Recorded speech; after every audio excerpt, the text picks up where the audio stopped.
में झूलो वाली, नाक में नथिया पैर पैजनिया, कान में झूलो वाली, कमाल करे गुड़िया तो हरी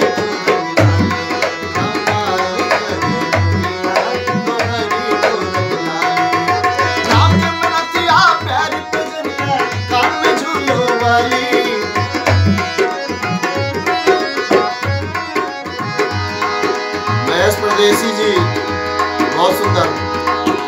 नाक में नथिया पैर पिजनिया, कान में झूलो वाली,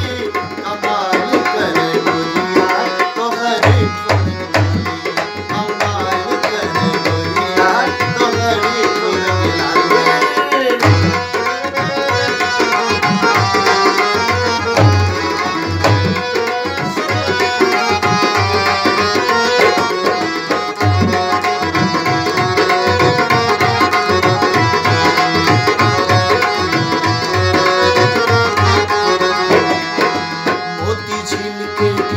चमको हार सुबो जयपुर के,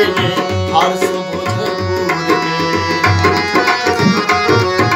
मोती झील के टीका चमको हार सुबो जयपुर के, हार सुबो जयपुर के, भागलपुर के सिल्क सारी चमके छो बड़ी दूर संगे, चमके छो बड़ी दूर संगे, मोती झील के टीका चमको हार सुबो जयपुर के, भागलपुर के सिल्क सारी चमके छो बड़ी दूर सो, केस मोर के खोपा बनले, केस मोर के खोपा बनले, तई में लगेला जाली, कमाल करे गुड़िया तो हरी कमाल करे गुड़िया तो हरी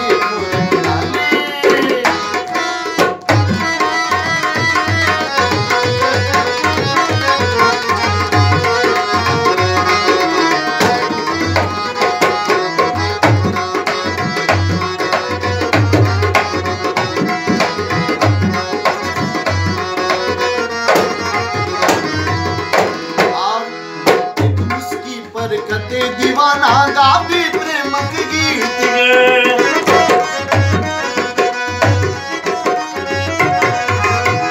मुस्की पर कते दीवाना गावी प्रेमक गीत गे,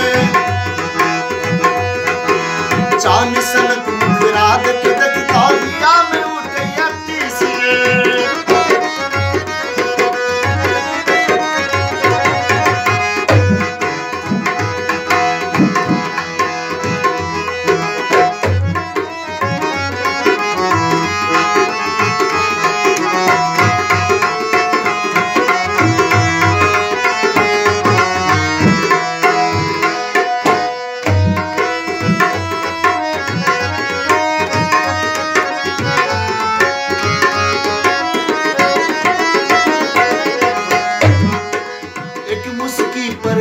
दीवाना गाबो प्रेम के गीत गे,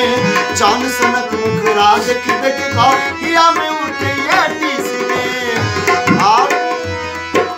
बेनीपुर धरोरा हिलले और घनश्यामपुर पाली, बेनीपुर धरोरा हिलले और घनश्यामपुर पाली, कमाल करे गुड़िया तो हरी लाली, कमाल करे गुड़िया